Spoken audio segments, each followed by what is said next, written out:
There was a small pirate called Runt. His crew was always so blunt. They dressed him down, and his crew took a frown and discovered that he had a boil on his bum. I got you. You thought I was going to say cut.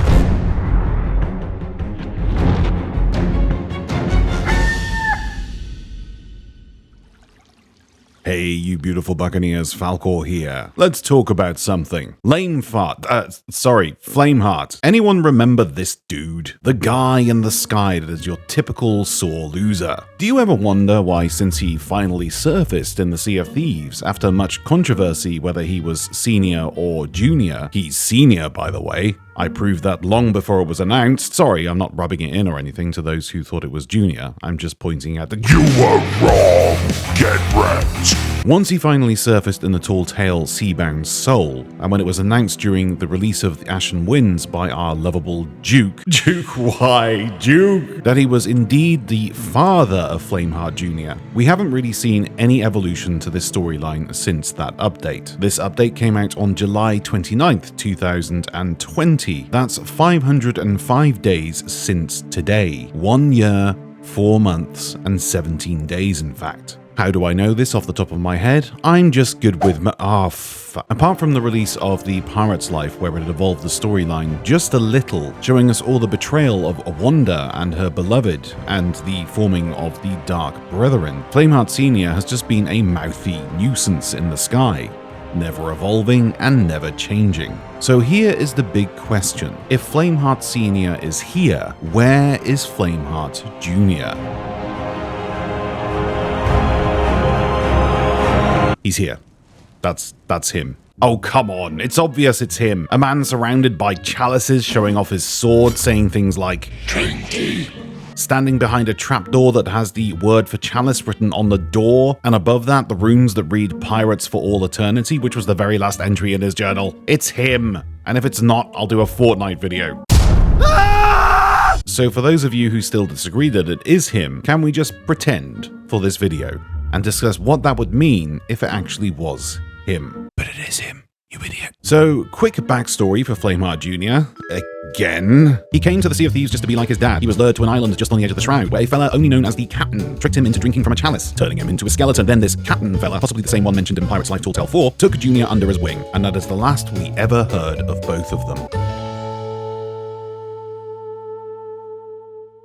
So if this captain did indoctrinate Flameheart Jr., why would Flameheart Jr. now be in servitude to his father? There is 3 possible theories on this. The first theory is the captain and Flameheart Jr. had a difference of opinion, and Jr. fled his mentor in search of his father. Or the captain brainwashed Jr. to fight with him, and planted him as a sleeper spy in the servitude of his father, waiting to strike when the time is right. Or, in my personal opinion, the coolest theory, which unfortunately is slowly becoming very unlikely, the captain and Flameheart Sr. are the same person. It's just Junior hasn't figured this out yet, because after all, the last time he saw his dad, he was flesh and bone.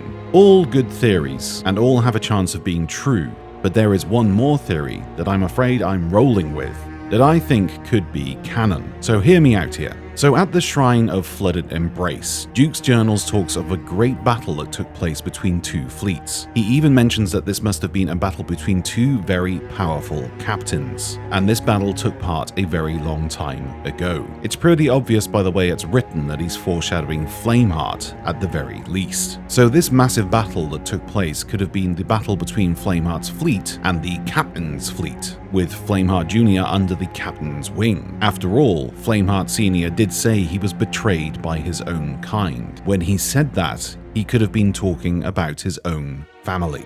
After this battle, Flameheart went sleepy time in his own remains, and talked to a new student of darkness through the ghostly realm. This student was known as Wanda, aka Warsmith, aka the Masked Stranger. He gave her orders to build what is known as Reaper's Hideout. But before this structure was built, Wanda found herself a Reaper's chest filled with remains, and within the remains laid some clothes, which match the same color combination of the Servant of Flame. We also find within the Reaper's Hideout plans for animating objects and turning them into living beings. The Reaper's pets were her experiments, you could say, her initial testing. Once her test was successful, she went about her new order from her mentor to reanimate his son, using the remains within the Reaper's chest. After all, the Reaper's Hideout faction is called the Reaper's Bones. However, although she was successful, she also created a husk, a servant, a mere shadow of Junior's previous existence, someone that Flameheart Sr. could manipulate and follow in his command without question, the Servant of Flame.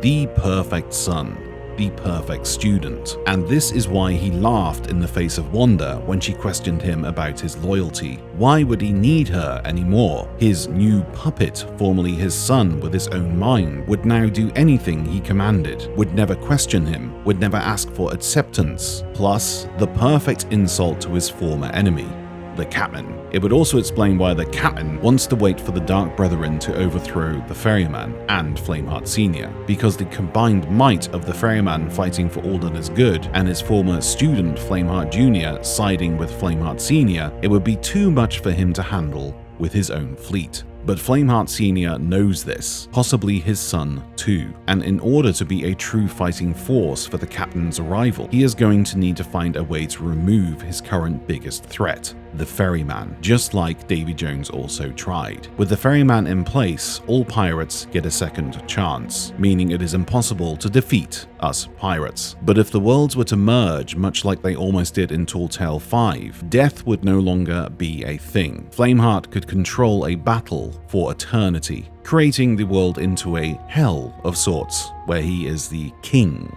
Whoever controls the power of the Ferryman would be a formidable force. The Captain certainly gave it a shot with his Dark Brethren and failed. So the question is, what will be Flameheart's next move?